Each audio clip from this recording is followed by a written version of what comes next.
Metapius Daniel. Are you ready? Би та бүхэнд өнөөдөр хайр сэтгэлтэй холбоотой бас голд нь хөөрхөн тулаанч гардаг аним болох Beyond the Boundary буюу Koyoka no Katana гэдэг 12 ангитай 2003 онд гарсан анимыг яриад өгөхөөр шийдлээ. Нэгэн өдөр Akihito Kanaba гэдэг ахлах ангийн хөвгүн сургуулийн дээвэр дээр нэг охинтой зогсож байгааг хардаг. Тэр охины нэрийг Miria Kurama гэдэг. Miria маш гүнхтэй ганцаарсан харагдана. Гинэ тэр охин дээвэр дээрээс үсрэх гэж оролддог. Акихо түүнийг авардаг.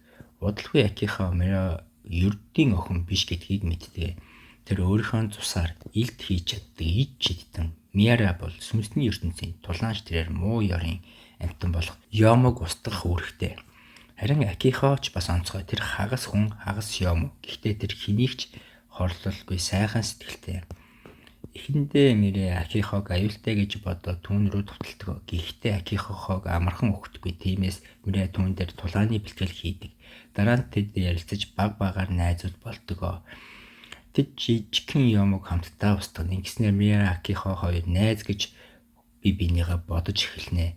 Тэдний адал явдал маш сонирхолтой болсоор байдаг. Нэг өдөр Miria Акихог хоёр нэг шинэ даалгавар авдаг. Тэд гэрэлтдэг сүүдэр шиг Yomog олж устгах ёстой болдог. Гэхдээ энэ Yomo хэтэрхий аюултай харин ч нуугдаж тоглож байгаа нь бүр хөвгөлтэй амьтан байлаа.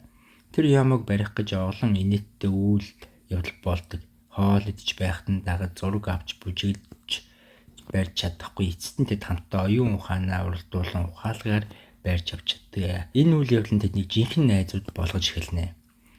Акихохо найзууд болох Mitsuki Nase гэдэг охин болон Hyomi Nase гэдэг ах гарч ирэн. Тэд ч бас сүнстэй холбоотой хүчтэй хүмүүс. Mitsu бол чимээгүй ухаалаг охин, харин Hyomi бол жаахан зөрүүдч Акихогийг хамгаалдаг ганц ах нь үлээ. Miria тэднийг анхандаа сайн гэж ойлгоогүй дараа нь ойлгож эхэлдэг. Тэр одоо олон найзтай болж хүмүүст итгэж сурах хэрэгтэй болдог. Инээд сурдаг боддоо. Юм нь ер нь ерөөсөө инээдгүй. Miria өөрийн хуучин найз болох Sakura гэдэг охинтой таардаг. Гэтэл Sakura түүнийг буруутгаж уурлаж байдаг. Учир нь Miria өмнө нь Sakura их чиг Yomo байсан болохоор устгасан байжээ. Miria сэтгэл нь өвддөгч үнэнтэй нүүр тулдаг. Тэр зогтохгүй харин ч уушлал гуйж Sakura-г зогсоохыг хичээдэг. Энэ үйл явдал бол маш их сургамжтай. Хүнд хэцүү, аль нь зөв аль нь буруугүй хүмүүс үнэхээр тааруулшгүй гэдгийг харуулсан байдаг. Акихохо өөрийнхөө хагас Yomo гэдгийг мэддэг ч одоо тэр илүү аюултай нуустай гэдгийг ойлгож эхэлнэ. Түүний дотор хил хязгаарын цаадах Yomo буюу Beyond Boundary гэдэг маш хүчтэй аюултай Yomo нуугдаж байдаг. Түүний найзууд ялангуяа Miria энэ талаар санаа зовж эхэлнэ. Miria өөрийгөө энэ хамгаалж чадах болов? Акихо өөрийгөө зогсоож чадах болов? Нэгэн өдөр Акихогийн дотор байсан аюултай Yomo гинт идэвчж эхэлдэг. Тэр ухаанаа алддаг, нүд нь улаад, сэтгэл нь өвдөж, хинч ойртож чаддаггүй. Miria маш их гуниглаж уйлж эхэлдэг. Тэр Акихог бүх хүчээрээ аварна гэж шийддэг. Mitsuki Hyomi хоёрч тусалдаг. Иг хүсдэг. Miria Акихог зүрх сэтгэлийг нь ойлгож ганцаараа биш шүү дээ гэж хэлдэг.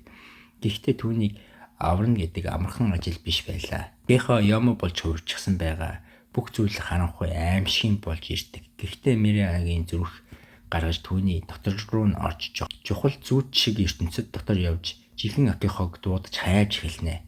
Miria маш зоригтой. Тэр ингэж хэлдэг. Би чамайг охирохгүй. Чи надад маш чухал хүн гэж хамаг чадлаараа хашгирна. Энэ үйл явдал нь хайр, итгэвдэл, нөхөрлийн тухай гайхалтай сайхан хэсэг байдаг. Акихоч доторноо тэмцэж би хизээж Miria гомдомооргүй байна гэж дотроо уйлан хайлан Miria-г хайж эхэлнэ. Акихо одоо Yomo-гийн нөлөөнөөс ангижирсан. Гэхдээ Miria түүнийг аврах гэж өөрөө хил хязгаарын цаадах Yomog өөртөө шингээсэн. Тэр түүнийг Акихогоос нууж алга болчихсон байдаг. Акихого сэтгэл маш их өвддөг. Тэр өдөр бүр Miria-г ирж хайж түүний олохын тулд бүхнээ зориулахад бэлэн болно. Би чиний төлөө амьд байна. Одоо чамайг авръя гэж шийднэ. Акихого эцэст Miria-г олдог. Гэхдээ Miria-г одоо хил хязгаарын цаадах Yomo-гийн дотороо тээж аюултай болж эхэлсэн. Тэр зүүдний ертөнц дотор ганцаараа тэмцэж өдөр болгон тамлагдаж зовж байгаа. Акихо тэр ертөнцид орж Miria-г олохын тулд тулаан хийдэг. Miria-г түүнд намайг мартаарай. Би өөхөх ёстой гэдэг гэвч Акихо хэлдэг. Үгүй ээ. Чи миний хувьд бол хамгийн үнцэнтэй, хамгийн чухал хүн гэж. Мириа болон Акихо хамтдаа хэл хязгаарын цаадах юмутай сүүлчийн удаа тулддаг. Хэдийгээр аимшигтай хүчтэй дайсан ч тэд бие биеэ хайрладаг учраас хамтдаа ялж чаддаг. Тулааны дараа Мириа алга болдог. Акихо маш гунигтай байж түүний үрд явсан гэж боддог. Гэвч сүүлийн хэсэгт бороотой өдөр Акихо сургуулийн дээвэр дээр гарч ирээд Мириа тэнд зогсож байлаа. Тэр инээмсэглэн хэлээд хойш хараад сайн уу гэдэг. Конничива. За тус сайн юм дээр нэг дад утга санаа байдаг. Энэ нь болохоор алимны утга санаа гэдэг бөгөөд Beyond Boundary анимд алим яг л олон удаа тодорхой тайлбартайгаар гардаг гэж алимны утга санааны бэлэгдэл байдлаар гардаг. Хэрвээ ч болохоор алим олон соёлд тухайлбал Библиэд мэдлэгийн модны жимс буюу хориоттой зүйл нууц мэдлэг сонголт хийх үеийн бэлэгдэл анимдэр чинь санааг бас илэрхийлж болно. Акихо болон Мириа хоёрын хоорондын харилцаа бол аюултай, хориотой мэд боловч бие биендээ татагдсан тийм байсан. Тэд сонголт хийх бүртээ өөрсдийгөө золиослож үнэн хайр хоёрын аль нэгийг сонгох шаардлагатай болсоор байсан. Энэ нь яг алим шиг автаач аюул тавлнаар. Хоёрт болохоор Мириа анхандаа гимгийн өөртөө итгэлгүй амьдралынхаа утга ойлгоогүй байдаг. Харин Акихо түүнд амьдралын утгыг ойлгуулдаг. Гэвч тэр түүнийг ойлгох үед алим идэх шиг бүх зүйл өөрчлөгдөж тэмцэл зовлон гарч ирж эхэлдэг.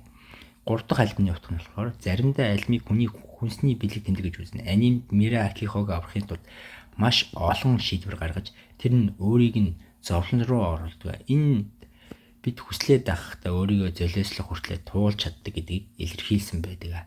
За тэгээд энэ хүртэл миний бичлэгийг үзсэн бяцхан чөтгөрүүд баатруудтай баярлалтай шүү. Тэгээд та бүхэн хонхоо дараад явчаарай. Тэгээд цаашдаа ч гэсэн ийм гоё анимыг би та бүхэнд ярьж өгсөөр байх болно. Түр баяртай.